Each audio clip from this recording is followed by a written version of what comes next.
Bonjour tout le monde, je m'appelle Kate, je suis la coordinatrice des programmes et services à la Société de la SLA du Québec.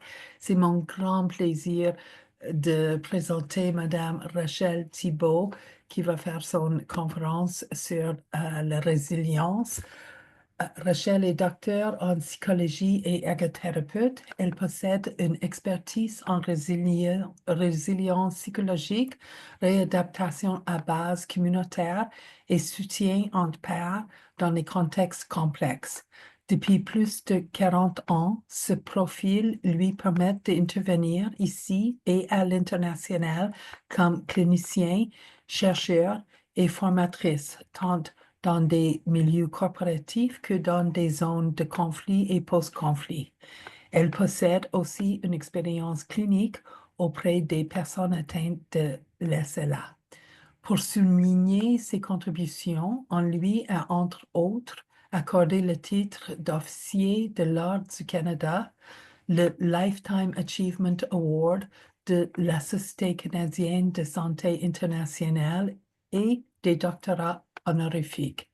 Maintenant retraitée de la Faculté des sciences de la santé de l'Université d'Ottawa, Rachel travaille comme consultant auprès d'une vaste gamme d'organisations et depuis 2022, elle accompagne plus spécifiquement les soignants et combattants ukrainiens sous l'égide des Nations unies. Bienvenue, Rachel. Je vais laisser vous la parole. Merci beaucoup, Kate. C'est vraiment un plaisir d'être avec vous aujourd'hui. Comme Kate le soulignait, ben, je suis ergothérapeute. Donc, au cours de ma carrière, j'ai travaillé avec des gens qui vivent avec la sclérose latérale amyotrophique.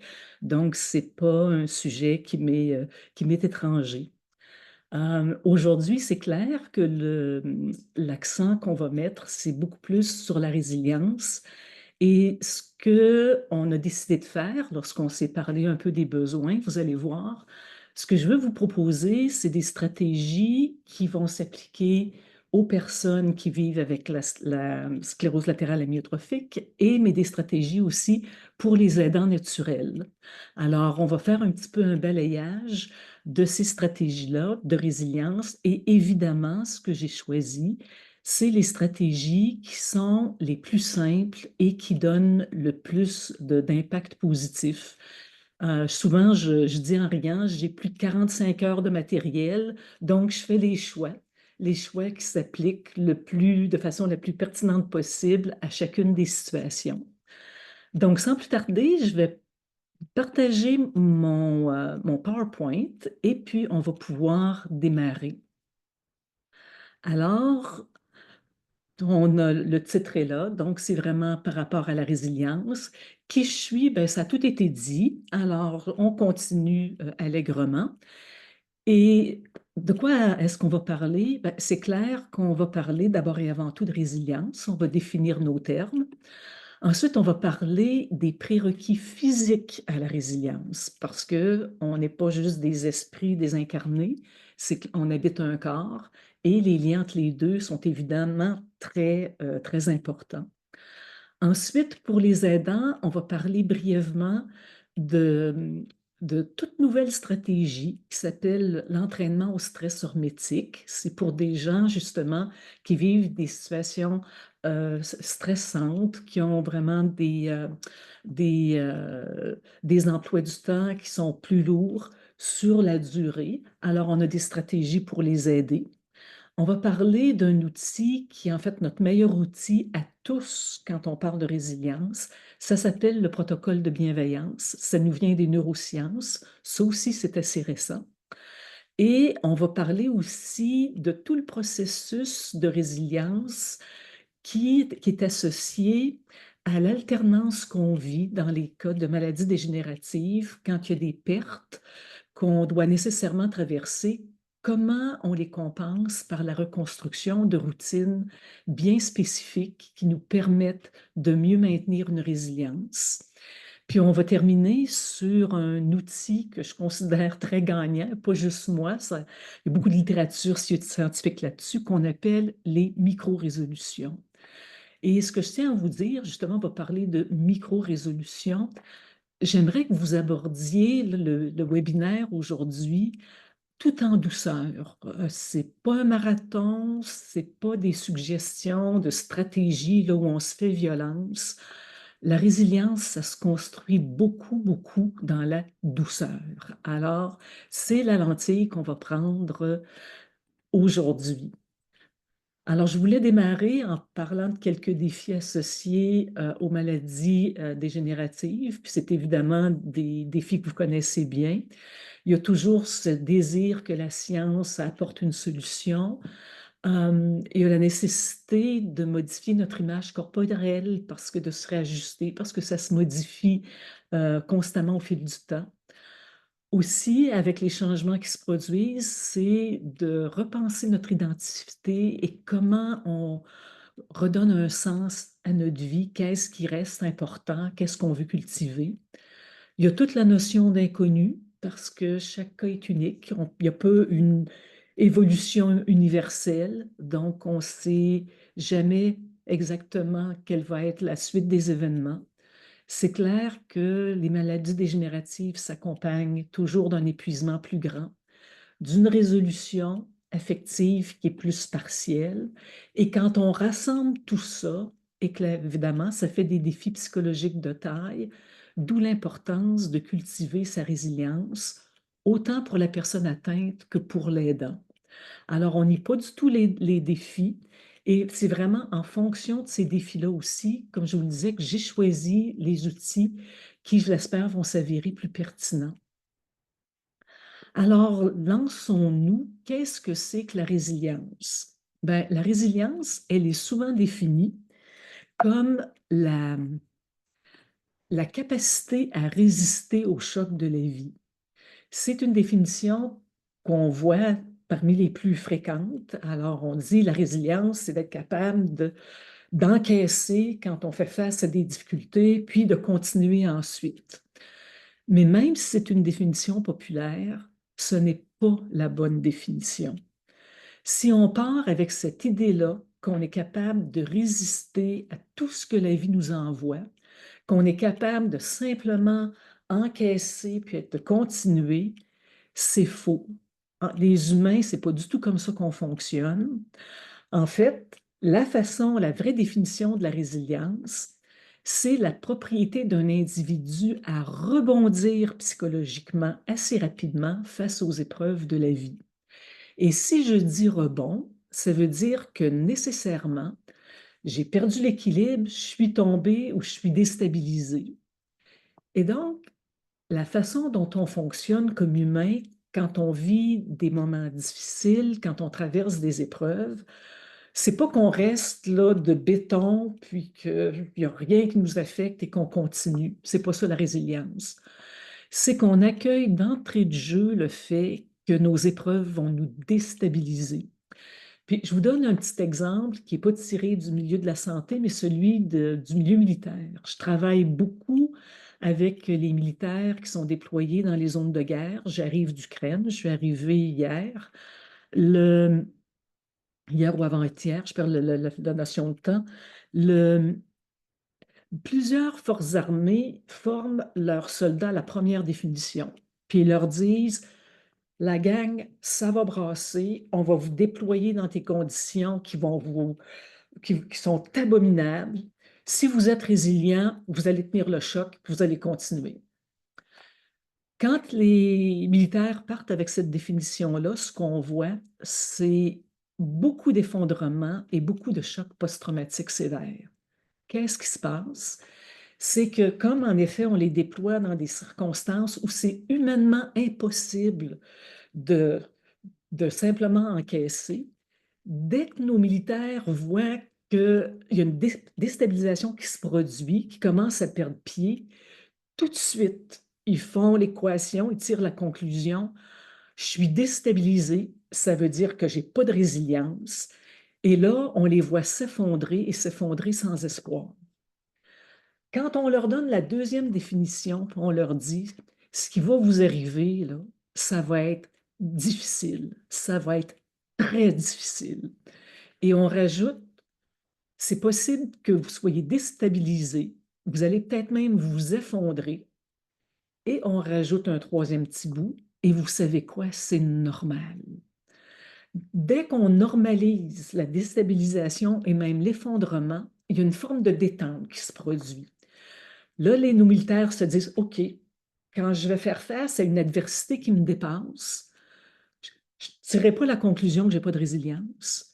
Quand je vais être dans cet état-là, je vais me dire, la résilience, c'est pas de jamais perdre pied. La résilience, c'est de rebondir après avoir perdu pied.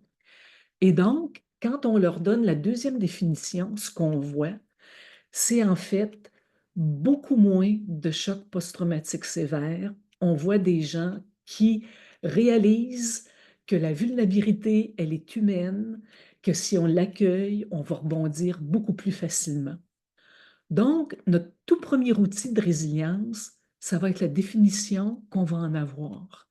Si dans ma définition, j'accueille la vulnérabilité, si dans mes définitions, je le sais qu'il va y en avoir des bons et des mauvais jours, et si d'entrée de jeu, je me dis, bon, les mauvais jours, ce ne sera pas la fin du monde, ça va être des mauvais jours, mais je peux rebondir après, c'est clair que je vais connaître une résilience psychologique et un mieux-être de loin supérieur à ce que j'aurais avec la première définition. Il y a aussi autre chose qu'on doit savoir. Notre cerveau, en fait, on a deux formes de résilience dans nos vies. On a la résilience de survie et la résilience de bien-être. Notre cerveau, il est câblé pour ce qu'on appelle la résilience de survie. J'arrive d'Ukraine, je vous donne des exemples de là, c'est ce que je vis dans le moment. Donc, je vois des gens qui ont mis le pied sur une mine antipersonnelle. La jambe est arrachée. Tout de suite, le réflexe, ça va être de mettre un garrot. Puis on voit les gens, là, le réflexe, c'est de dire, je m'en fiche si je vais être obligé de ramper sur 5 km, 10 km, 15 km, je veux vivre.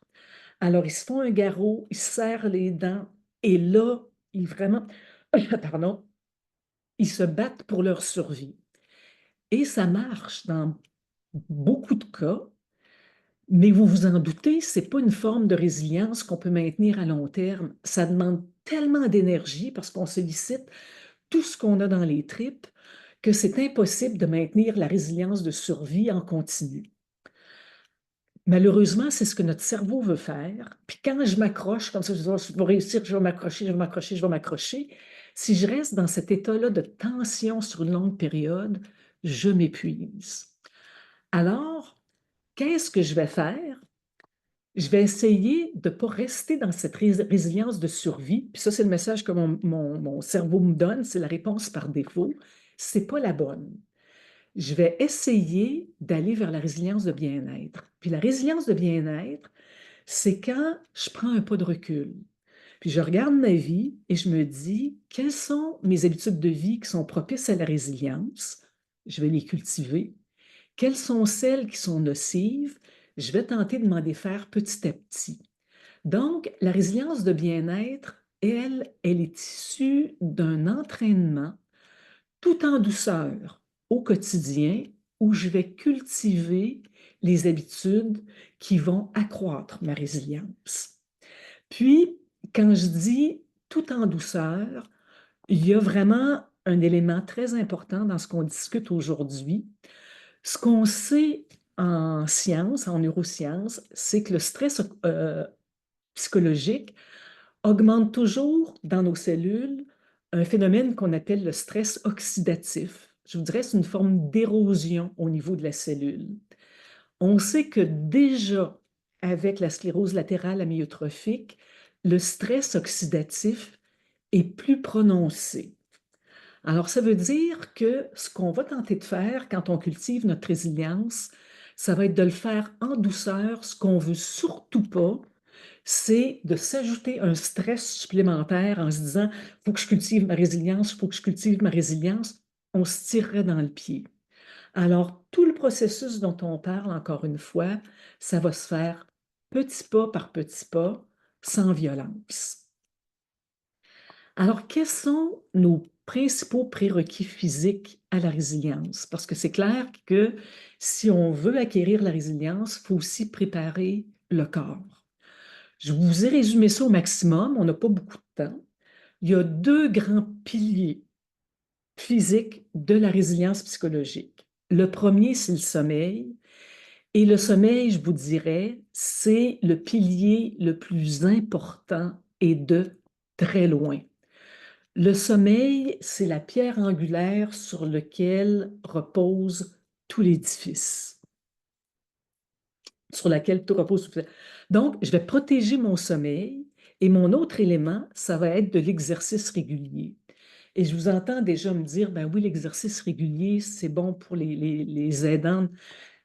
Oui, mais vous allez voir qu'il y a des formes d'exercice qui sont quand même porteuses de résilience, même dans les situations où on a peu de mobilité. Alors, on va regarder ça de plus près. Je vous parlais du sommeil et je n'ai pas le temps d'aller dans toutes les recherches en neurosciences. Le gros de mes horizons, ça vient des neurosciences. Ce qu'on a réalisé depuis 2017, donc ça a été la première découverte en 2017, puis on est encore en train de découvrir ce système-là. C'est un nouveau système au cerveau qui s'appelle le système glymphatique. Encore une fois, on n'ira pas dans les détails. Grosso modo, je vous ai mis l'image, le système glymphatique, c'est le système de nettoyage du cerveau. C'est le système qui permet littéralement au cerveau de se débarrasser de tous les déchets métaboliques, de tous les débris cellulaires pour permettre un fonctionnement optimal. Et donc, ce système-là, il est absolument essentiel que je l'active. Puis il s'active dans deux conditions bien particulières.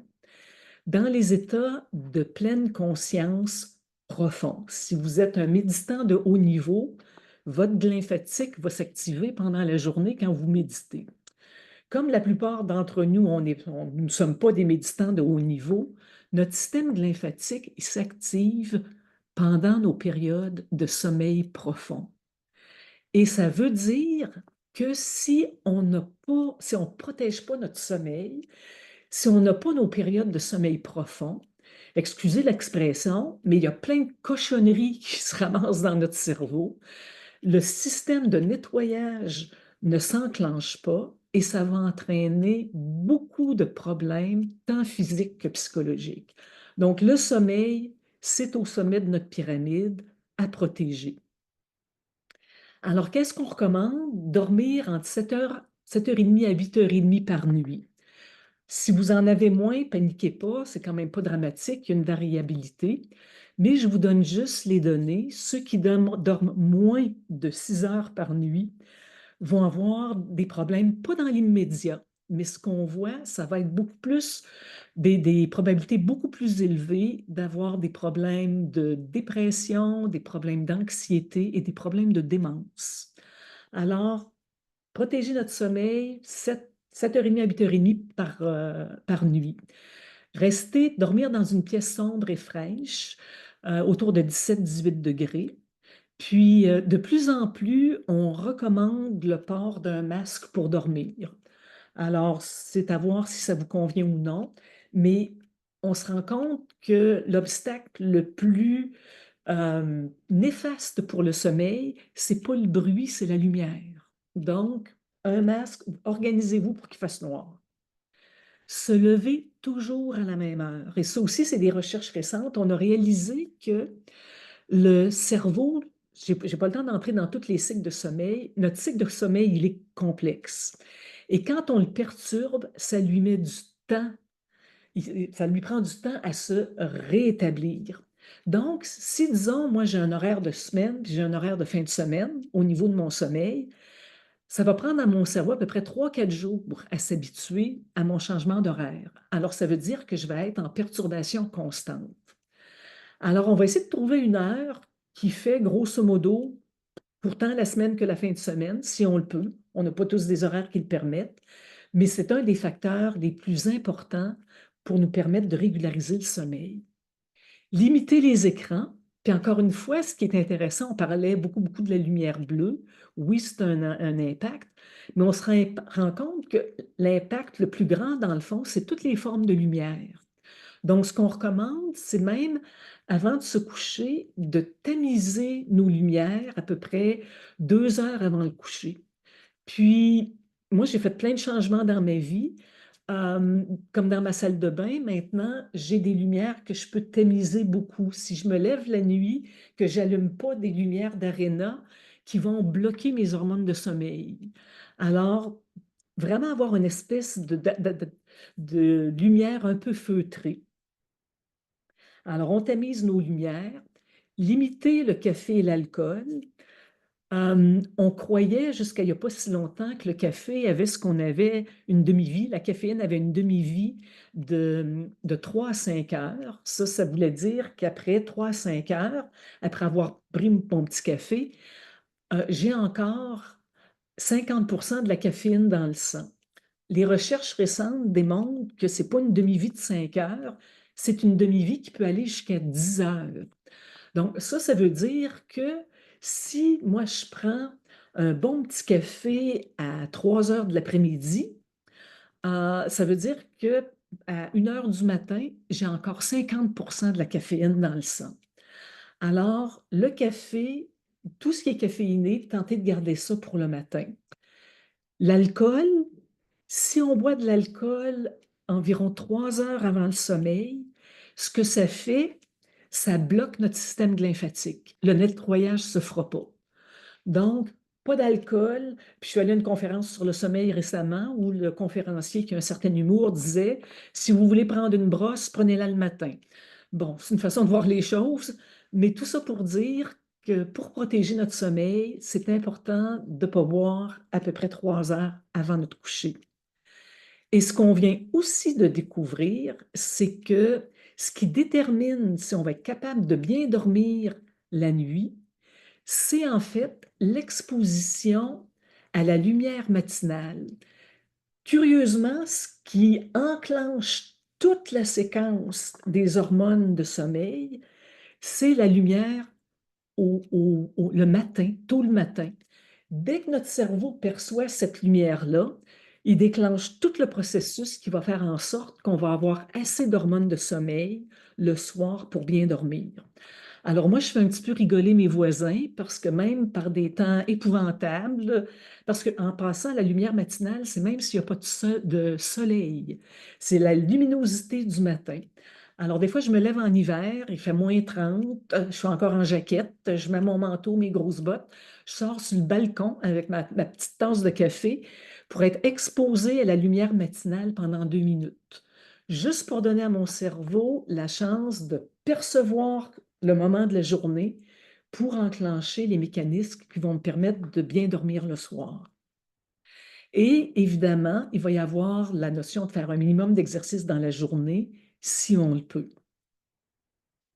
Alors, quand on parle maintenant d'exercice, donc on a regardé le sommeil, l'exercice, on s'est rendu compte que notre mode de vie actuel, où on est très sédentaire, on est assis presque tout le temps, va carrément à l'inverse de notre physiologie. Le corps humain, il est conçu pour être actif la plupart du temps, avec des périodes de sédentarité. Nos ancêtres dans la savane, ils bougeaient pas mal dans la journée. Ils se déplaçaient beaucoup, ils allaient à la chasse, à la pêche, ils faisaient plein de choses, avec des périodes de repos intercalées dans tout ça. Nous, on est exactement à l'opposé. On est assis la plupart du temps, puis on intercale de l'activité ici et là. Et notre corps n'est pas fait pour ça. Notre corps, en fait, ce qu'il fait, il tombe dans ce qu'on appelle un état de ralentissement métabolique. Si je ne bouge pas assez, mon corps voit, bof, il ne se passe rien. Alors, on met tout au neutre, on se met en mode d'économie d'énergie et on reste là. Le problème, c'est qu'on n'est pas conçu pour être en période de latence, de dormance, en continu comme ça. Et ça a d'énormes conséquences sur l'ensemble de notre santé. Donc, ça va avoir des impacts cardiaques, pulmonaires, musculaires, cognitifs tout y passe parce que je tombe dans cette espèce d'état de paralysie qui n'est pas naturel. Mais ça, c'est les mauvaises nouvelles. Regardons les bonnes. Je voudrais faire une analogie avec un écran d'ordinateur. On sait tous qu'un peu comme le corps humain, qui tombe en ralentissement métabolique, si moi je laisse mon ordinateur ouvert, puis j'y touche pas, oups, mon écran va s'éteindre. C'est un peu comme l'équivalent de mon corps. Mon ordinateur tombe en ralentissement métabolique. Il se met au neutre. Mais on sait tous que si je veux réveiller mon ordinateur, je n'ai pas besoin d'écrire 52 pages ou de faire des grands sparages. Je fais juste effleurer le clavier, puis poups, il revient. C'est un peu la même chose pour le corps humain. Je n'ai pas besoin d'aller courir un marathon. Ce dont je vais avoir besoin, c'est de bouger environ 2 minutes aux 90 minutes. On s'est rendu compte que le corps tombait en ralentissement métabolique, grosso modo aux 90 minutes. Alors, si on fait un peu d'exercice aux 90 minutes, ça va nous aider, ça va nous secouer et nous sortir de cet état-là. Alors, pour la personne atteinte de sclérose latérale amyotrophique, c'est clair qu'on ne recommande pas d'aller faire des poids et haltères ou de faire du jogging autour du bloc. Pour vraiment se sortir de l'état de ralentissement métabolique, on va recommander juste de bouger un peu. C'est possible de se lever, de faire quelques pas.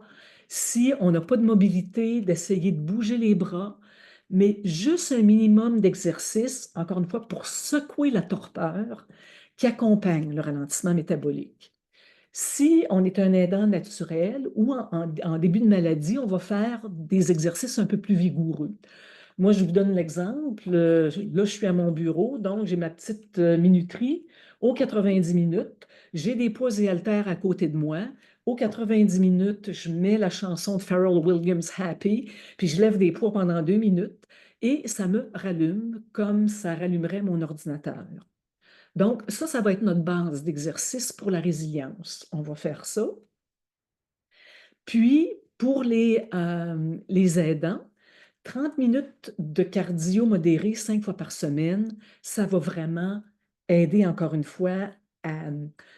En fait, c'est la dose qu'on recommande qui nous permet, c'est la dose minimale qui nous permet de bien gérer l'anxiété. Alors, 30 minutes 5 fois semaine de cardio modéré, ou encore une fois, qui est applicable pour l'aidant ou la personne en début de maladie. On arrive maintenant à des nouvelles stratégies. Ça a été publié en 2023, tout récent, sur la résilience et ce qu'on appelle le stress hormétique. Il y a plein de noms pour ça. On va parler de stress aigu bref, de red mind, d'inconfort. Mais avant de s'entraîner, et ça, c'est des stratégies surtout pour les aidants, on va aborder ça brièvement, c'est important de ne pas s'entraîner en période de stress élevé. Dans le moment, j'accompagne les soignants au front en Ukraine. C'est clair que je ne leur dirai pas, ben là, quand vous êtes au front, on va faire un petit entraînement au stress. Hein? Ils en ont jusque-là. Alors, ce qu'on fait, c'est de leur dire, quand vous êtes au front, oubliez l'entraînement, oubliez tout ça. Quand vous allez faire votre rotation, quand vous serez de retour dans une zone où ce n'est pas l'urgence, là, on fera notre entraînement au stress hormétique. Alors, qu'est-ce que c'est? Le stress hormétique, c'est de choisir de stresser le corps volontairement pour mieux rebondir. Et c'est très, très, très associé à la résilience et vous allez voir pourquoi. Hormétique, ça vient du mot hormèse. Puis hormèse, ça décrit un phénomène qui se caractérise par des réactions contraires quand on donne la même substance, mais à des dosages différents. L'exemple que je donne souvent, c'est le zinc. Si, disons, j'ai un petit rhume qui s'en vient, puis je me dis, je veux vraiment tuer ça dans l'œuf, alors je vais prendre du zinc, je vais prendre entre 5 et 10 milligrammes une fois par jour pendant 3 jours. Puis, la recherche me dit que si ça ne tue pas mon rhume dans l'œuf, ça va atténuer les symptômes ou la durée. Mais si moi, je m'entête, puis je me dis, ah, moi, ce rhume-là, je ne veux pas l'avoir, puis je décide de me prendre 100 milligrammes 3 fois par jour pendant une semaine, je vais être extrêmement malade, je vais tomber en zone de toxicité. Donc, la même substance, le zinc, va avoir des effets complètement opposés selon mon dosage. Et le stress, c'est la même chose. Quand on est en bonne santé, le stress à petite dose est extrêmement salutaire. À haute dose et de façon chronique, c'est autre chose. Mais à petite dose, en fait, si on apprend à le cultiver à petite dose, ça va nous aider à faire face au stress chronique sur la durée. Alors, qu'est-ce que c'est le stress hormétique? C'est quand on apprend à notre corps à modifier sa réaction au stress, à le faire réagir comme si c'était un commutateur. Quand disons que j'ai peur, je donne un exemple, bon, je vais peut-être rater mon avion ou est-ce que je vais arriver à temps, est-ce que je vais finir mon travail à temps, puis que j'ai une montée de stress. Ce qui arrive d'habitude, j'ai mon pic, puis après ça, ma réponse au stress, elle va s'éteindre, mais elle va prendre bien du temps. Donc, c'est une courbe qui est très longue dans le temps. Ce que je veux apprendre mon corps à faire, c'est vraiment là, comme on-off. J'allume, j'éteins, j'allume, j'éteins. Alors, si mon corps apprend à faire ça, ça veut dire que quand j'ai mon pic de stress, dans mon corps, c'est le branle-bas de combat.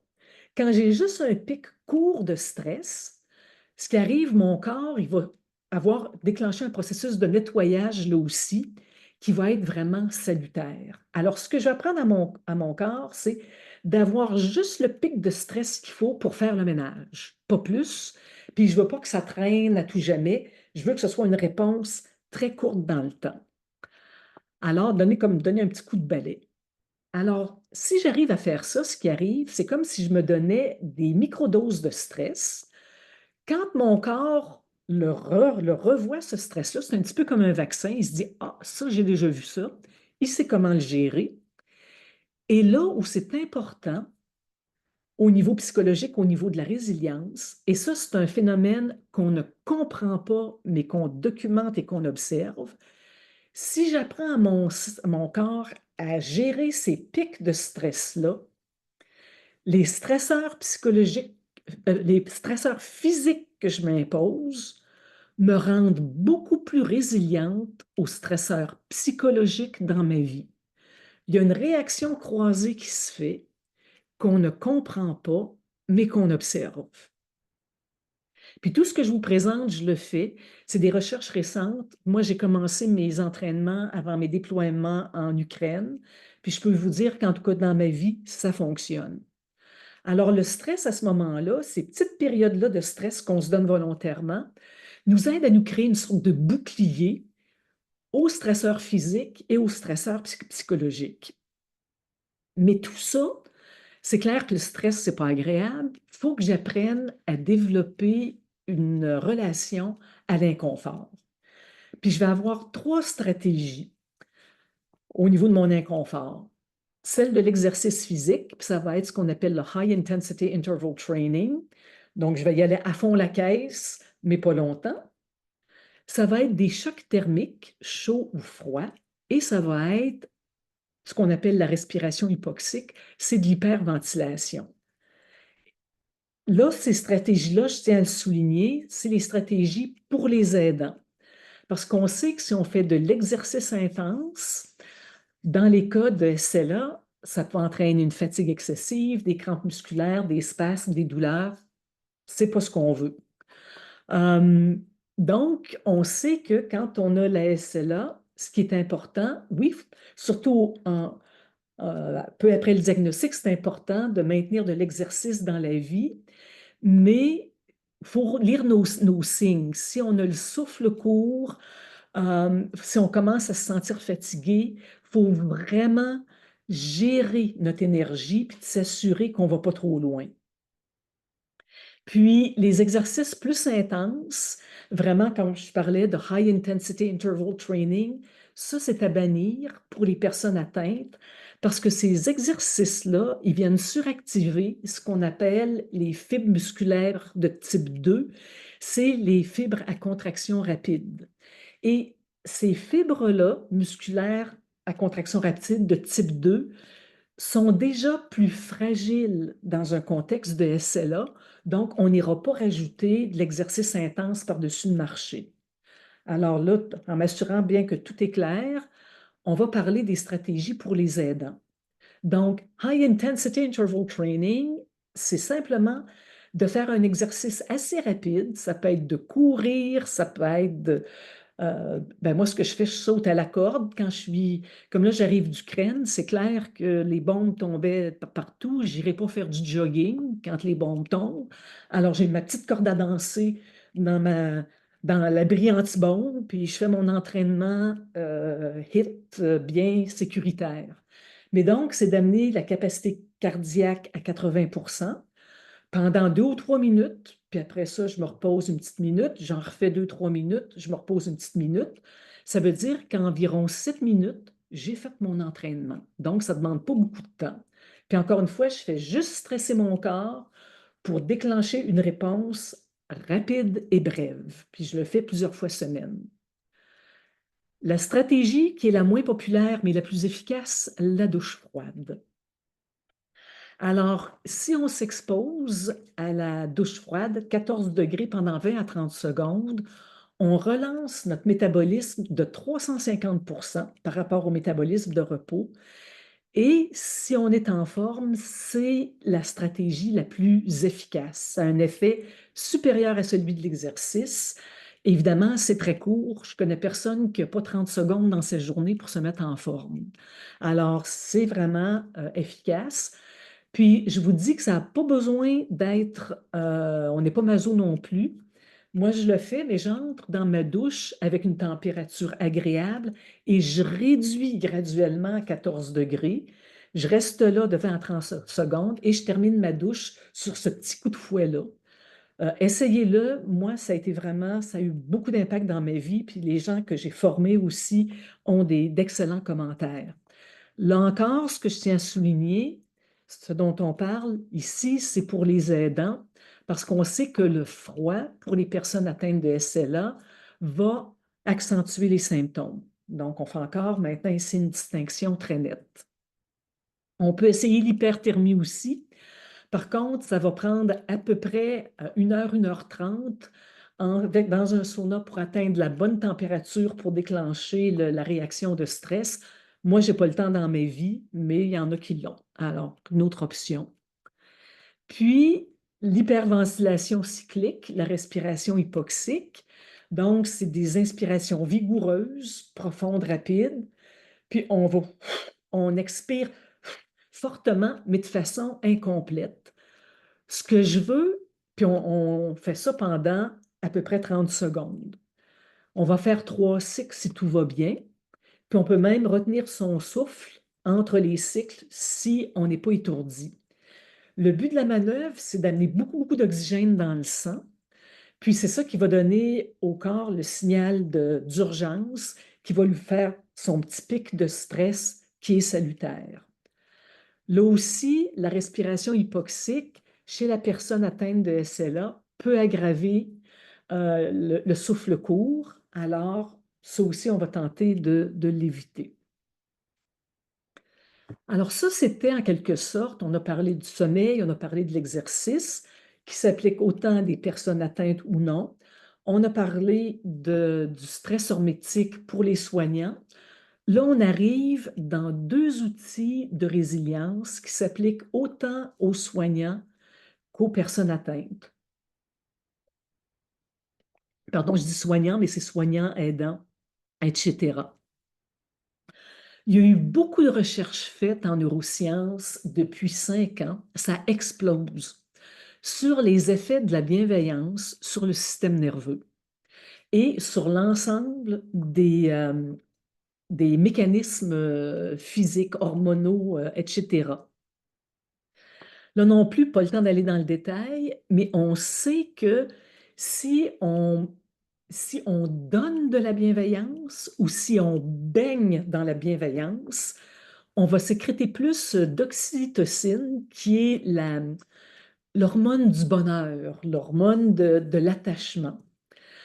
Nos hormones de stress vont diminuer, les processus d'inflammation vont diminuer, la tension artérielle va diminuer, la douleur diminue, l'immunité va aller jusqu'à doubler, notre humeur va s'améliorer et se stabiliser.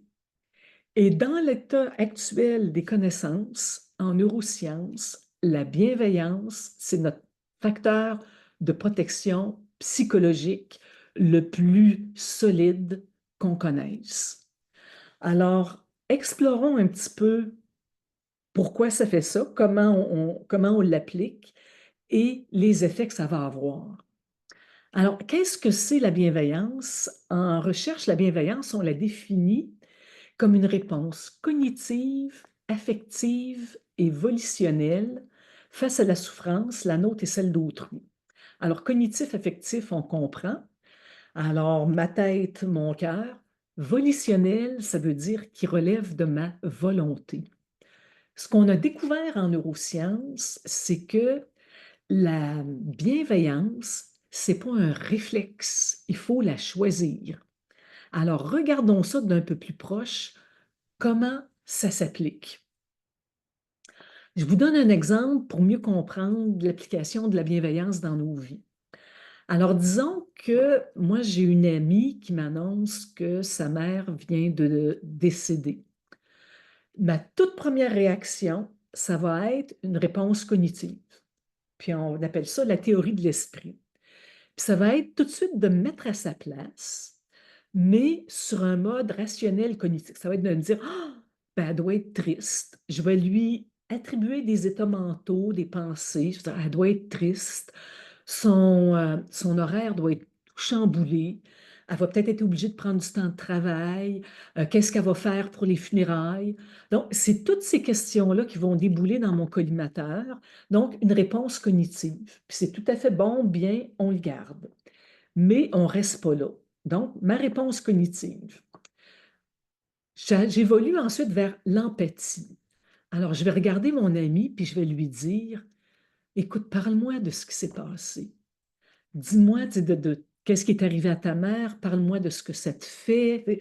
Alors, dans l'empathie, ce qui arrive, c'est que je vais me permettre d'être touchée par l'émotion mon ami, puis même, je vais peut-être évoquer des émotions semblables que j'ai vécues.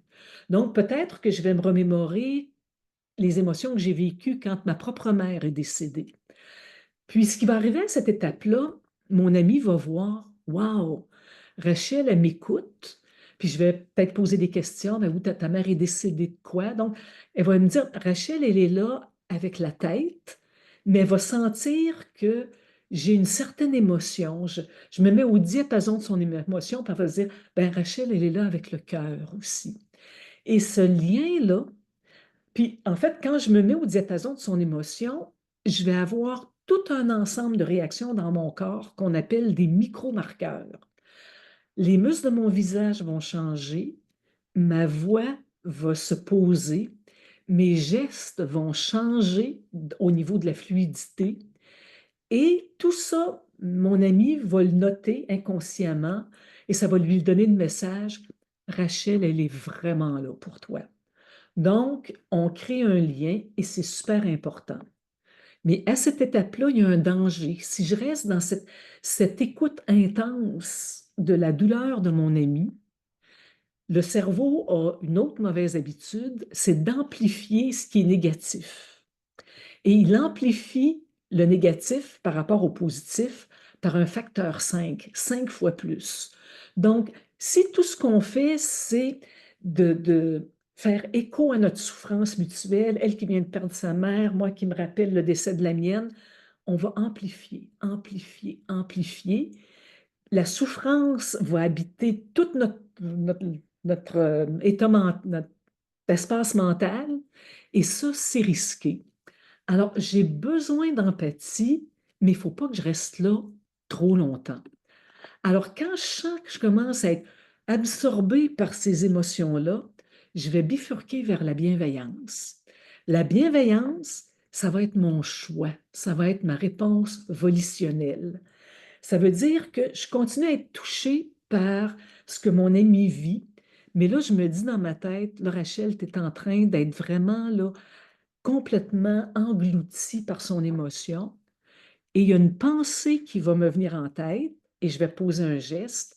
Dans la bienveillance, c'est une combinaison d'empathie et d'action. Alors, dans ma tête, dans la bienveillance, ça va être qu'est-ce que je pourrais faire ici et maintenant pour apporter un réconfort à mon ami. C'est ça qui va habiter mon espace mental. Donc, dans la troisième étape ici, ce que je vais faire, ça va être de dire à mon ami, écoute, moi, je viens de faire plein de sauces à spaghetti. Tu dois être débordé, tu n'as pas le temps de faire de la bouffe. Je t'en apporte. Tu ne dois pas avoir le temps d'aller chercher tes enfants à la garderie. Je vais y aller. Et là, donc, ma préoccupation ici, c'est plus sa souffrance, c'est le réconfort que j'apporte. Et ça va faire une différence énorme. Souvent, les gens me disent, ben, c'est juste des mots, ça ne fait pas de différence. Quand on regarde le cerveau, quand je suis dans ma première étape de mon protocole de bienveillance, dans ma réponse cognitive, où je me dis, ah ben, son horaire doit être chamboulé, c'est toutes des aires cognitives, les aires en vert, qui sont activées. Puis c'est beau, c'est parfait, c'est ça qui doit arriver. Quand je vais dans l'empathie, puis que je me mets au diapason de sa souffrance, puis on parle de ce qu'elle vit, puis que c'est difficile, c'est important. Donc, je suis dans l'empathie, mais si je reste là trop longtemps, il y a deux ondes que moi j'appelle des agents doubles dans mon cerveau, l'insula antérieure puis le cortex médiasingulaire antérieur. Les noms, c'est pas important. Mais ces deux aires cérébrales-là, si je reste trop longtemps justement dans cette résonance de souffrance, je vais dépasser un seuil d'activation.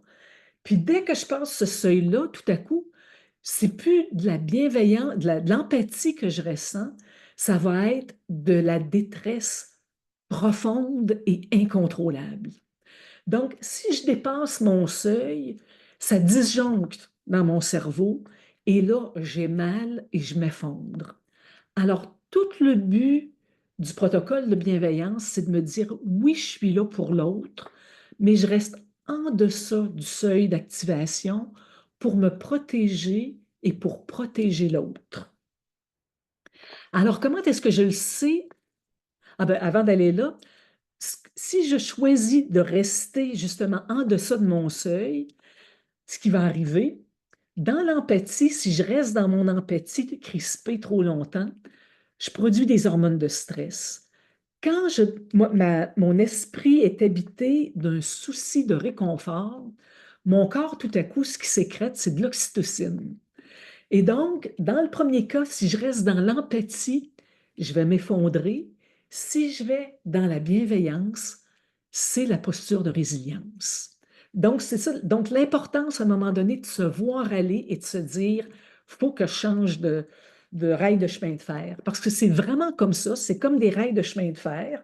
On commence tout de la même manière, théorie de l'esprit, empathie, mais mon cerveau, lui, il est câblé pour rester sur les rails de l'empathie.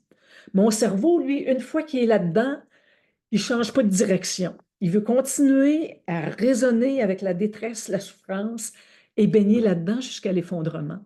Ce qu'on appelait autrefois la fatigue de compassion, aujourd'hui, on appelle ça de la détresse empathique. Alors, et c'est ça que je veux éviter parce que c'est ce qui va mener à mon effondrement. Puis souvent, quand on commence à sentir les premiers symptômes, on se dit, oh là, je vais pas bien, puis la souffrance de l'autre m'habite, puis je suis tout croche. Le réflexe, ça va être de dire, parfait, je me ferme. Ça me fait trop mal, je me ferme, puis je vais, pendant un petit bout de temps, me relier au monde autour de moi sur un mode froid, rationnel, mécanique, pour me protéger. Quand je vais là, c'est pas mieux, parce que on n'est pas conçu pour la fermeture affective non plus. Mon corps, mon cerveau, il est conçu pour en vivre de l'empathie.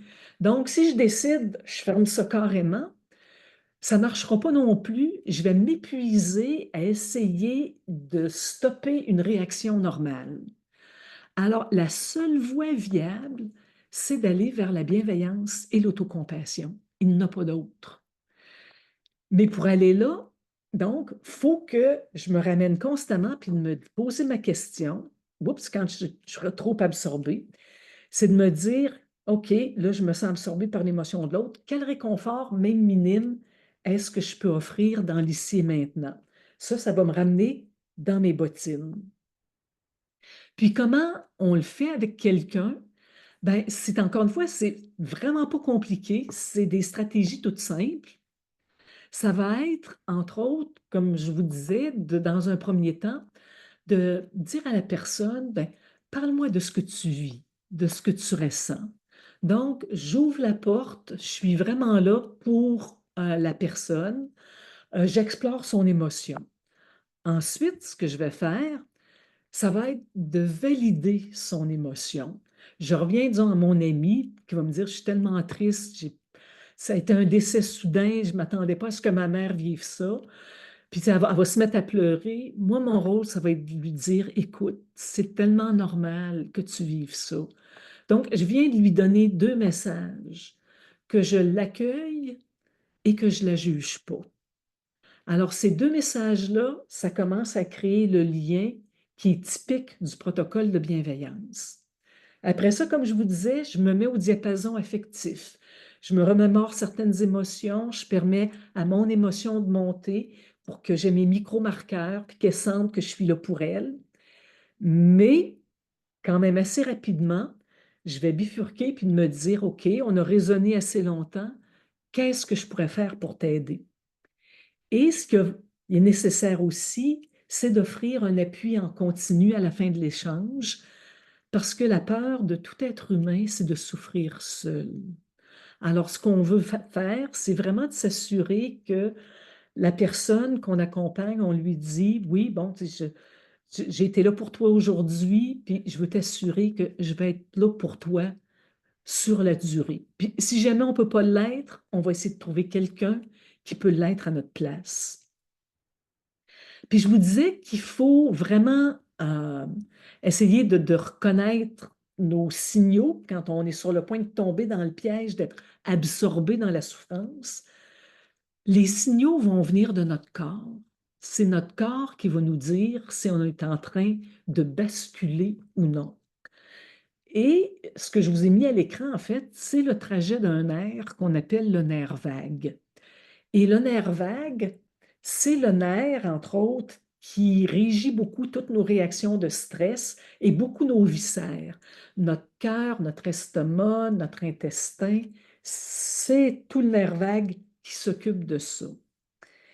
Et ce qui va se produire dans la phase d'empathie, si tout à coup, là, je ressens, là, j'ai un serrement dans la poitrine, puis même ma posture va me le dire. Je suis toute penchée vers l'autre, j'ai les muscles plus crispés. C'est comme si je voulais prendre son cas sur mes épaules. C'est comme si là, je me préparais, oh, je vais la porter, je vais porter sa souffrance. Donc là, j'ai un serrement dans la poitrine, je suis tendue, ma respiration est plus superficielle.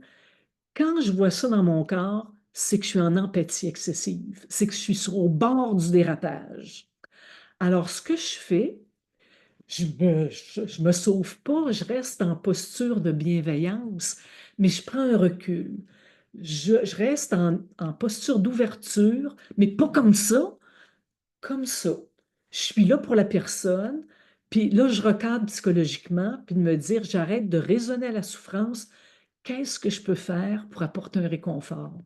Des paroles réconfortantes, une main sur une épaule, apporter une tasse de thé. Mais là, je change, littéralement, je change de canal.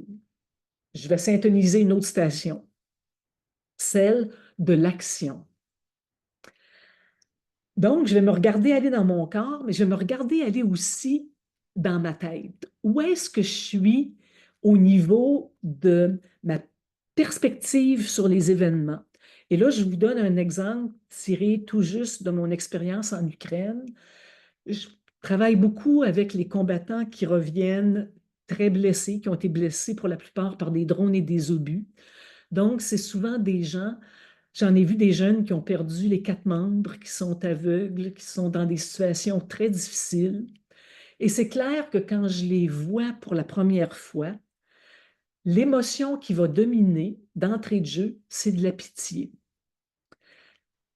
Puis, la pitié, c'est de dire, je suis tellement désolée pour eux, je trouve ça tellement abominable. Puis, la pitié, c'est une émotion humaine. Quand on la vit, on ne la juge pas. Mais ce qu'on sait, c'est humain, mais ce n'est pas constructif. Mais on ne se tape pas sur le clou non plus. Donc, je reconnais que je vis de la pitié. Après ça, on évolue vers la sympathie. Ah, je m'inquiète donc pour eux autres. C'est un peu mieux, mais ça non plus, c'est pas constructif. Je me juge pas quand je suis dans cet état-là, mais je me fais le constat, oui, tu es là, mais ce serait important que tu ailles ailleurs parce que ça, c'est pas constructif. Je m'en vais vers l'empathie, alors j'essaie de comprendre un peu au plan du cœur ce qu'ils vivent et je permets le lien émotionnel, affectif, mais comme on vient de décrire, je ne resterai pas là non plus. J'arrive dans la phase de bienveillance où là, je me dis, je veux être là pour eux. Quelle est l'action utile que je peux apporter? Alors, quand on est en relation et qu'il y a de la détresse, de la souffrance, la conclusion, c'est que je dois regarder mes réactions corporelles, puis je dois regarder ce qui se passe dans ma tête pour m'aider à recadrer physiquement. Je prends mon petit recul, mais tout en posture d'ouverture, et psychologiquement, de me dire, je monte mon échelle pour aller vers la bienveillance. Et c'est vraiment ce qui nous protège le plus. Comme je disais, quand j'arrive ici, je me remets à sécréter de l'oxytocine, ça change ma façon de voir la vie, ça m'aide à me recentrer, les choses vont mieux aller. Puis c'est clair que tout ça, ça s'applique quand on est avec quelqu'un d'autre, mais c'est aussi pour soi, de l'autocompassion. Euh, En Ukraine, souvent, dans les zones de guerre où je vais, il y a des moments, puis je ne m'en cache pas, c'est humain, on parlait de résilience, où je suis dépassée par les événements. Donc, la réaction, c'est de le reconnaître, de me dire, Rachel, là, tu es dépassée, tu es en plein dérapage, et je rajoute, et c'est normal. Mais une fois que j'ai rajouté ça, c'est de me dire, là, c'est le temps, pardon, de te traiter avec bienveillance comme tu le ferais pour un ami proche. Donc, quand je sens les signes de détresse en moi, je vais me donner de la douceur. Alors, puis c'est pas des choses spectaculaires. Euh, je me suis fait des petites tasses de thé que j'aime bien, dire je prends le temps de prendre mon thé qui est chaud, d'être consciente de ma tasse, tout ça, puis j'en profite. Donc, je me donne de la douceur. Ensuite, je prends conscience de mon humanité, de me dire, Rachel, là, ton dérapage aujourd'hui, là, c'est pas parce que tu n'es pas bonne, c'est pas parce que tu es méchante, c'est pas parce que tu vaux rien, c'est, pardon, c'est juste parce que tu es humaine. Alors, je normalise ce que je vis. Puis en plus, à la fin de ma journée, je vais faire un exercice pour contrebalancer. Quand je vous dis que mon cerveau, il va tout le temps amplifier le négatif, à la fin de mes journées là-bas, ce qui m'habite, c'est de me dire, Rachel, tu n'as pas vu tout le monde que tu devais voir. Rachel, tu n'as pas fait, dans certains cas, tu n'as pas eu les meilleures pratiques. Tu as bousculé certaines personnes. Ce qui nous reste, c'est le négatif. Puis notre cerveau va l'amplifier. Donc, à la fin de ma journée, c'est de me dire, OK, ça n'a pas été parfait. Il n'y a pas une journée qui est parfaite. Mais je vais m'assurer de me dire, je vais porter attention à ce que j'ai apporté de beau, de bon et de bien. Puis en recadrant comme ça me ramène dans une perspective plus juste où je prends soin de moi et ça va m'aider à me maintenir dans une position d'aidante pour encore longtemps. Mais je dois appliquer ces mêmes principes-là à moi-même. On arrive maintenant à ce que j'appelle des exercices, des activités en quelque sorte, qui vont nous aider à cultiver la résilience au quotidien. Dans les cas de maladies dégénératives, on en parlait un petit peu plus tôt, je le mentionnais, il y a quand même des pertes physiques qui se produisent au fil du temps. Et ça veut dire qu'il y a un réajustement qui est nécessaire. Vraiment, là, pratiquement constamment. Autrefois, on disait, ben, dans ces cas-là, on appliquait les travaux d'Elisabeth Kubler-Ross et puis toutes ces étapes de deuil. On a gardé un petit peu de ça, mais pas tant que ça. Ce qu'on a réalisé aujourd'hui, c'est que les deuils, la façon d'accueillir les pertes, ça se fait beaucoup par oscillation. Alors, qu'est-ce que je veux dire par là? Quand on prend conscience d'une perte, disons, je réalise que je pourrais plus prendre mon bain seul. Oui, c'est un deuil. Ça fait mal, je pourrais plus prendre un bain seul. Donc, ce deuil-là, je vais toucher l'émotion à plusieurs reprises. Je vais toucher l'émotion, la tristesse que ça me fait, peut-être le ressentiment, la peur. Je vais toucher à toutes les émotions que ça me fait vivre. Mais c'est un peu comme regarder le soleil. Je ne le regarderai pas comme ça en continu longtemps parce que je vais me bousiller les yeux. Alors, je vais prendre contact avec cette perte-là, mais assez rapidement, je vais essayer de basculer dans une routine. Qu'est-ce qui, dans ma routine, me donne une satisfaction? Alors, ça va être constamment un mouvement d'oscillation. Oui, je vis l'émotion par rapport au deuil, mais je vais aller toucher des activités qui me font du bien. Je reviens au deuil, je retouche des activités qui me font du bien. Et c'est cette alternance-là qui va me permettre de continuer. Alors, on va reconstruire nos routines autour des pertes. Ça va être en continu, c'est la nature d'une maladie dégénérative, mais on ne le fera pas n'importe comment.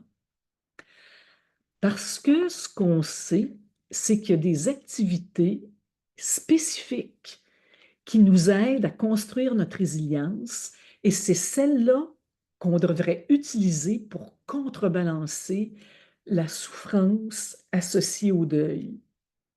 On les appelle les activités intentionnelles ou démoniques. Mais là encore, les grands termes, c'est pas important. Puis je fais une analogie physique. Si je voulais être vraiment là au sommet de ma forme, puis physique, c'est clair que faudrait que je fasse différents types d'exercices. Il faudrait que je fasse du cardio, il faudrait que je fasse des poids et haltères, il faudrait que je travaille ma souplesse, mon équilibre, ma motricité grossière ou fine. Puis, je pourrais pas dire, ben moi, pour être au sommet de ma force, ben je vais juste travailler ma motricité fine. Vous me diriez, ben non, ça n'a pas d'allure, Rachel. Là. Écoute, tu prends l'ensemble ou tu prends rien. C'est l'ensemble qui va avoir l'impact. C'est la même chose au plan psychologique. On a un régime d'exercice, puis c'est pas, on peut pas juste choisir un ou deux exercices, c'est l'ensemble. Si je désire améliorer ma condition psychologique, c'est des activités qui vont promouvoir le calme intérieur, ma capacité d'attention, ma créativité, le sens et des liens au vivant. C'est ces 5 éléments-là qui vont me permettre vraiment de construire ma résilience. Alors, ces régimes d'exercice-là pour l'esprit, ça, en fait, c'est mon travail de recherche depuis 35 ans. Alors, moi, j'ai choisi de tout résumer ça, la recherche générale et la mienne, que j'appelle les 5 C. Centration, contemplation, création, contribution, connexion. Puis, on regarde ça un à un, vite fait. Alors, qu'est-ce que c'est? La centration, c'est des activités qui vont nous permettre de nous libérer de la fébrilité, de l'anxiété qu'on porte tous en nous. Peu importe qui on est, on a toujours une sorte de nœud d'anxiété, plus ou moins gros, et ça crée comme un obstacle entre nous puis notre capacité de détente et de pleine conscience. Alors, si on veut entrer dans des espaces de détente et de pleine conscience, faut, excusez l'expression, il faut dégager le moton. Ce qu'on a là, il faut s'en débarrasser. Et il y a des activités qui nous permettent de le faire. Pour les aidants, il y a deux types d'activités qu'on peut proposer, des exercices vigoureux, parce que les exercices vigoureux, encore une fois, nous permettent de nous dégager de cette espèce d'énergie fébrile.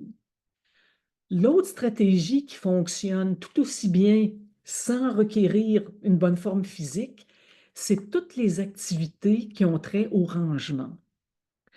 Puis, je ne sais pas si vous avez déjà porté attention, disons que vous avez eu plein de monde qui est venu manger, votre comptoir de cuisine croule sous la vaisselle sale. Au fur et à mesure où vous faites la vaisselle, il y a un ordre intérieur qui s'installe. Il y a une forme d'apaisement qui s'installe. Puis là, je veux faire un parallèle aussi pour les personnes atteintes. C'est clair que d'aller faire du jogging, ce ne sera pas ça, mais on a fait des études. Disons, vous avez votre ordinateur, puis vous faites juste le ménage du bureau de votre ordinateur, donc pas de poids à lever, rien de difficile. Juste ça va amener justement une sécrétion de sérotonine et de dopamine qui va vous permettre une réaction d'apaisement. Donc, des stratégies pour les gens en pleine forme et pour les autres. Contemplation, c'est l'équivalent de la pleine conscience. Donc, des activités comme la prière, la méditation, l'observation tranquille. Ce qu'on veut, c'est l'expérience soutenue de la pleine conscience, mindfulness, soutenue pendant soit des moments très, très, très, très brefs, une question de secondes et plusieurs fois par jour.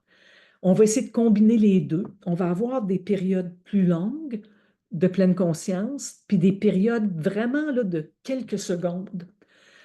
Les périodes de quelques secondes, ce qu'elles font, c'est qu'elles comme réactivent toujours une forme de neuroplasticité au cerveau. C'est comme si elles permettaient à notre cerveau de mieux développer ses outils de pleine conscience. Puis les périodes plus longues qu'on va se donner dans la journée, c'est les périodes qui nous permettent de nous refaire. Quand on parlait justement de l'oscillation entre le deuil et les routines, ça va nous aider. Puis la pleine conscience, c'est pas juste d'être assis en lotus sur un coussin. Ça peut être 20 à 30 minutes en continu par jour. C'est ce que les neuroscientifiques recommandent. Ça peut être trempé dans le bain avec une petite chandelle. Ça peut être assis sur la galerie à regarder passer les outardes. Ça n'a pas besoin du tout d'être sous la forme traditionnelle de la méditation. Ça peut être immobile, ça peut être en mouvement. Moi, je fais ce que j'appelle la natation contemplative. Je nage horriblement mal, pas grave, mais j'aime nager dans un lac. Je fais ma petite brasse me-mère et je regarde simplement l'eau, le soleil, les plantes autour. Je ne briserai jamais de record olympique, mais c'est une forme de pleine conscience. Alors, c'est vraiment d'essayer de trouver dans nos vies ces moments-là où on se dépose dans une perspective d'observation tranquille. Puis il faut respecter c'est pas trois grands principes, j'ai fait une erreur de frappe, c'est quatre.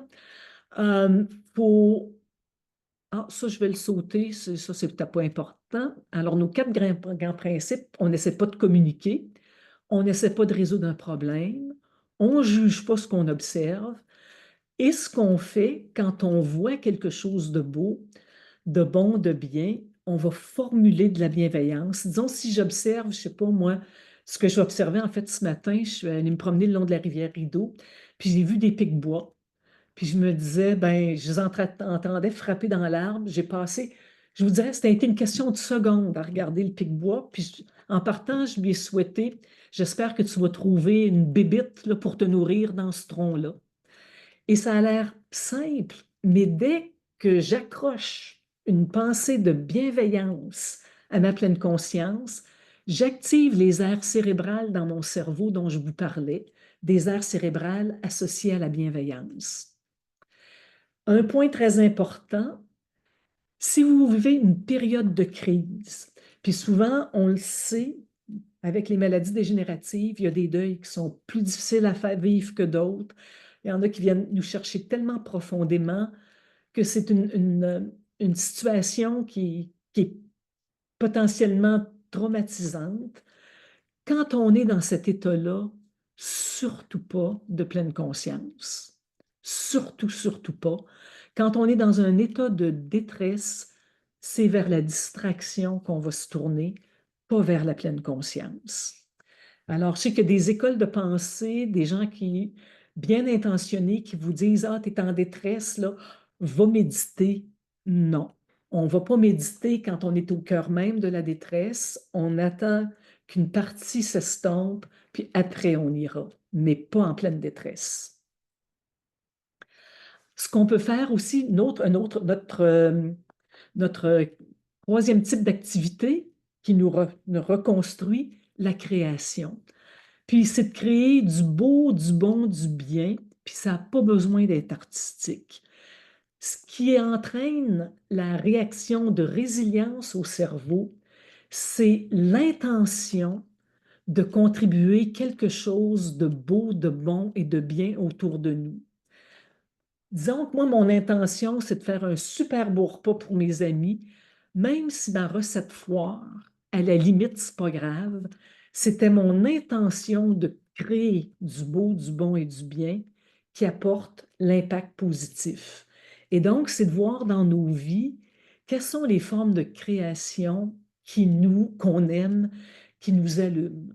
Alors, à chacun de choisir, ça peut être de l'écriture, de la popote, du jardinage, peu importe. Encore une fois, ça n'a pas besoin d'être artistique.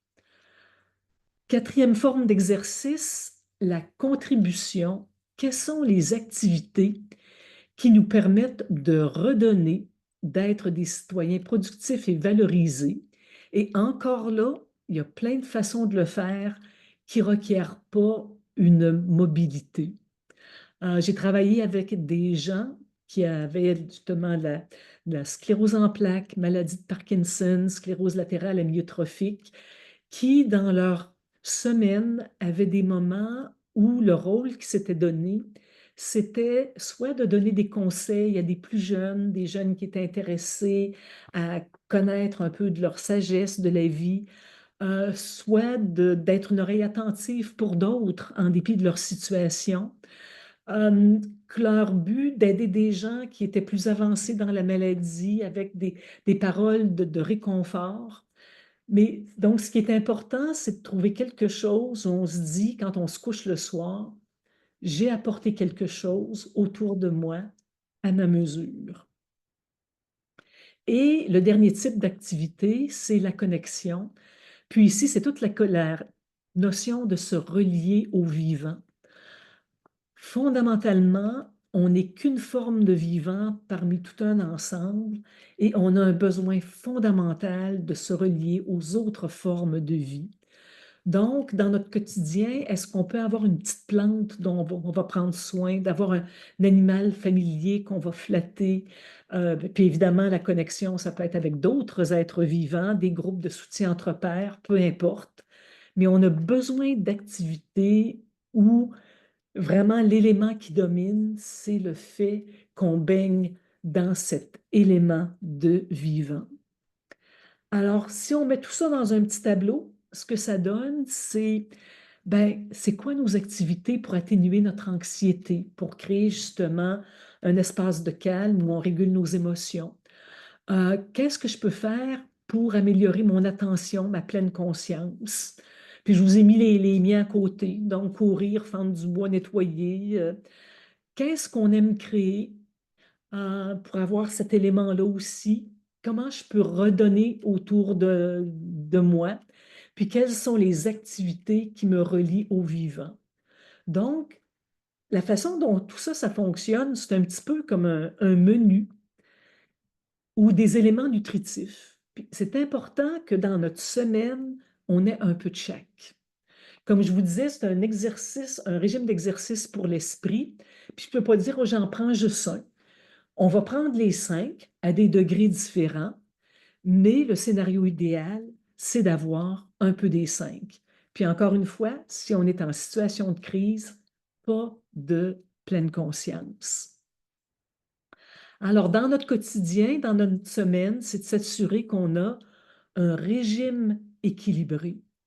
Puis un de nos défis à travers tout ça, justement pour nous permettre d'aller du deuil ou des pertes à notre construction de routine, un des enjeux, c'est ce qu'on pourrait appeler nos activités malsaines. Je n'ai pas le temps d'aller beaucoup dans le détail, mais les 5 types d'activités dont je viens de vous parler, quand on regarde, dans certaines recherches, on les appelle les malactivités. C'est des activités qui ne sont pas porteuses de résilience. Ça peut être comme aller jouer au blackjack en ligne à n'en plus finir. Moi, ma malactivité, c'est de suivre les nouvelles plusieurs fois par jour, beaucoup trop pour mon propre bien. On a tous de la malactivité dans nos vies, des activités qui vont à l'encontre de notre résilience. Puis la question, c'est pas de mener une vie de saint, là, c'est pas vers ça qu'on s'enligne, mais vers une vie où il y a un équilibre. Et ce qu'on voit, c'est que les gens résilients, ils vont gérer leur temps et leurs activités comme nous, on gère notre alimentation. Ce que je veux dire par là, si je vous disais, moi, je mange là, de la pizza, puis je bois de la bière 3 fois par jour, 7 jours semaine. Mais le vendredi soir, parce que je connais les bons principes alimentaires, je me paie une salade verte avec une eau Perrier. Vous allez me dire, Rachel, lâche ta salade verte et ton eau Perrier, tu manges tellement mal, ça ne changera rien à ta santé. Ça va être resté aussi désastreux. Vous allez avoir raison. Si par contre, je vous dis, je m'alimente très bien, mais le vendredi soir, j'ai le goût de ma bière puis de ma pizza, vous allez me dire, Rachel, va de l'avant, tu manges tellement bien que ta pizza et ta bière n'auront pas d'impact. C'est la même chose avec nos activités. Il faut que les bonnes activités, tout comme les bons aliments, constituent la base de mon quotidien. Puis après, si je déroge, c'est pas grave, la base est là. Mais ce que la recherche nous démontre, puis ça c'était jusqu'à 2017, puis les nouvelles, j'ai parlé à l'auteur de l'étude, ce qu'on voit, la dernière colonne, c'était en fait nos activités intentionnelles ou démoniques. Le blanc, c'était nos activités intentionnelles ou démoniques, les activités qui nous nourrissent. Le rouge, c'est maintenant les activités d'écran qui déplacent les activités saines. Sans aller dans le détail, encore une fois, ce qu'on sait, c'est qu'au fil des ans, avec l'avènement beaucoup des médias sociaux et tout ça, on fait de moins en moins des activités saines pour en faire de plus en plus qui sont malsaines. Et donc, ça va nous demander un petit peu d'effort pour rééquilibrer tout ça. Puis en anglais, il y a une expression qui s'appelle ugly coping. Et ça, c'est pour nous ramener à ce que je disais il y a quelques instants. Ce qu'on vise, là, ce n'est pas la sainteté, qu'on ne fait que des activités parfaites tout le temps. Ugly coping, c'est que des fois, dans les moments de la vie où ça va vraiment pas bien, on va adopter des comportements malsains, mais juste pour un petit bout. Puis on va se le permettre parce que ça nous fait du bien, puis on est rendu au bout de notre rouleau. Mais encore une fois, c'est d'être conscient qu'on le fait juste pour une toute petite période. Puis je vais terminer sur un dernier outil qu'on appelle les micro-résolutions. Puis les micro-résolutions, ça vient du fait que quand on prend des résolutions, des grandes résolutions, on se rend compte qu'on les abandonne. Le taux d'échec est faramineux. Les gens n'adhèrent pas aux grandes résolutions parce que c'est trop difficile pour notre cerveau. C'est comme un processus constant de prise de décision. Ce qui marche pour amener des changements véritables, pour construire notre résilience, c'est les micro-résolutions qui, le nom le dit, sont tellement petites qui portent sur le faire et non l'être. Donc, avec une micro-résolution, je ne dirais pas des trucs comme « Ah, je vais être mieux organisé ». Non, non, ça va être de dire qu'est-ce que c'est la petite action que je veux faire qui va organiser ma vie un petit peu plus. Je donne un exemple. Je voulais être mieux organisé il y a une dizaine d'années. J'ai essayé les grandes résolutions, ça a échoué lamentablement. Avec les micro-résolutions, je me suis posé la question, c'était de me dire, qu'est-ce qui serait facile de changer dans ma vie? Juste une petite affaire qui va être explicite et mesurable, que c'est concret, là, que je vais le voir, que ça va m'offrir une gratification immédiate, que c'est moi qui le choisis, personne d'autre me l'impose, que ça va avoir une tournure positive, puis que ça répond automatiquement à un signal. Quand je me suis posé ces questions-là, je me suis dit, Rachel, ce qui t'énerve, c'est que tu es toujours en train de chercher tes clés. Alors, ma première micro-résolution, ça a été de mettre un petit clou dans le cadre de ma porte. Quand je rentre, j'accroche mes clés. Quand je sors, je retrouve mes clés. Ça fait 10 ans de ça, j'ai encore une satisfaction. Mais comme vous le voyez, c'est tellement petit comme résolution que je ne pouvais pas échouer. Là, vraiment, c'est impossible. Je mets le clou, il est là. C'est tellement simple qu'on ne peut pas échouer. Ce que la recherche, puis les dernières études, c'est Clear en 2021 qui a relancé le bal. Ce que la recherche nous dit quand on fait des tout petits pas à la fois, c'est qu'on les fait, nos petits pas, puis ensuite on construit sur des succès. Et ce que je voulais vous ramener aujourd'hui en terminant, c'est que dans le temps qu'on a passé ensemble, on a vu une vingtaine d'outils de résilience. Puis je vais vous envoyer les diapos, ça va être mis en ligne, vous allez pouvoir avoir tout ça. Donc, vous allez avoir une liste d'une vingtaine d'outils. Et la question que je vous pose, c'est là-dedans, sur les 20, est-ce qu'il y a une toute petite chose que vous pourriez adopter dans votre quotidien? Et ce qui arrive, c'est qu'après, en moyenne, entre 7 et 10 semaines, cette petite chose-là va être devenue un réflexe. Alors, une fois que c'est devenu un réflexe, vous revenez à la liste de départ, puis vous vous dites, y en a-t-il une deuxième que je pourrais mettre dans mon quotidien? Et celle-là aussi va devenir un réflexe. Donc, ce n'est pas instantané, mais c'est une façon beaucoup plus systématique et solide de construire sa résilience sur la durée. Donc, là-dessus, je vous remercie, puis on va faire place aux questions dans la bienveillance. Merci beaucoup, Rachel. C'était vraiment extraordinaire. Je crois que je peux dire pour tout le monde, wow, j'ai appris beaucoup, beaucoup de choses. Donc, wow. Mais c'est pas pour moi, c'est à vous. Est-ce que vous avez des questions, des commentaires que vous aimeriez partager? Monsieur Langlois, j'ai vu que votre main était levée. Voulez-vous dire quelque chose? Oui, merci. C'est pas fait encore. Et après, Madame ou Monsieur Falk, est-ce que vous avez besoin, vous pouvez, des, vous êtes muté, Monsieur Langlois, est-ce que vous êtes capable de trouver le bouton? Je vais laisser Madame Falk par, oh non, Monsieur Langlois, vous êtes là, c'est bon. Ça? Ça Oui, Oui, bon, OK. Alors, Madame Thibault, oui, c'est ça, j'avais une question par rapport à l'instinct de survie. J'ai appris un peu dans mon expérience, dans mes lectures aussi, qu'il y avait 3 réactions qu'on avait. Puis pour moi, ça se vérifie aussi. C'est que devant soit un choc émotif ou quoi que ce soit que je fige, soit que je bouge, je fonce, puis soit que j'évite la fuite. Oui. Ça, dans ces 3 réactions-là, je dirais, on a l'impression que tant que c'est pas passé ça, je suis comme paralysé. Mais j'en prends conscience, je sais c'est quoi. Mais, tu sais, admettons qu'il y a une colère, il y a une crise, il y a quelque chose qui se produit. Par exemple, mon épouse qui est atteinte, il va y arriver une situation problématique, soit que, mettons qu'elle tombe ou quoi que ce soit, ben, je suis donc ben niaiseux, je fige. Je bouge, tu sais, je réagis pas. Il se passe rien. Avant que je réalise, ouais, wow, wow, faut que je fasse de quoi. Ben, je me rends compte que ces 3 étapes-là, et c'est ça, on dirait qu'il faut que ça passe. Après ça, ben là, j'arrive. Alors, c'est juste une. Oui, puis j'aime beaucoup ce que vous apportez. Puis un élément qui est vraiment important, c'est de réaliser qu'on n'a pas de contrôle sur notre vitesse de réaction. Ça ne relève pas de notre volonté.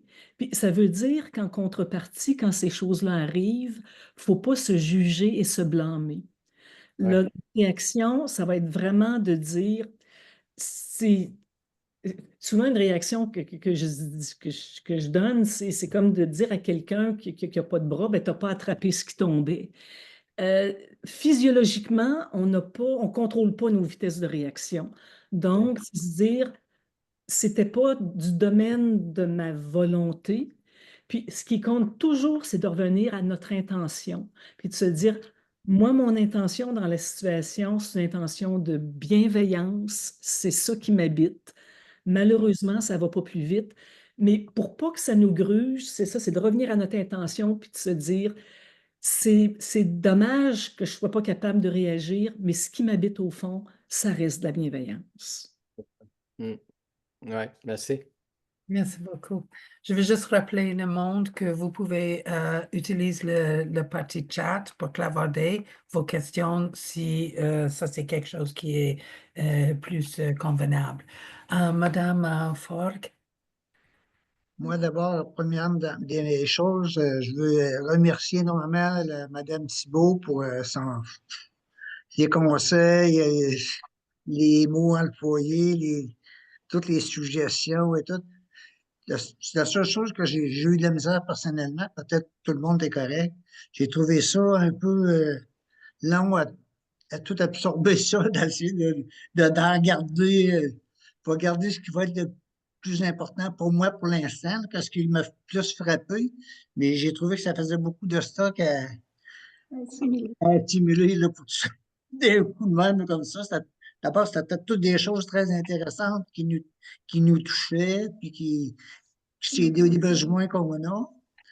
Mais ouf! Moi, je vous dirais, je reconnais que j'en ai mis beaucoup parce que la pensée qui m'a habité, je me dis, je les attrape une fois, je vais donner au max. Mais encore une fois, vous allez avoir les diapos, puis ce que je vous recommande, c'est d'y revenir, d'en prendre, comme je vous disais, juste aujourd'hui, une micro-résolution, pas plus. Puis revenez au matériel plus tard, puis se dire, ah, celle-là, OK, j'en rajoute une autre. Mais c'est impossible de tout absorber ça d'un coup, je reconnais avec vous, c'était une beaucoup trop grosse bouchée. Oui. Très intéressant. Merci beaucoup. Il y a quelqu'un d'autre qui veut faire un commentaire ou si vous avez une question pour Madame Thibault?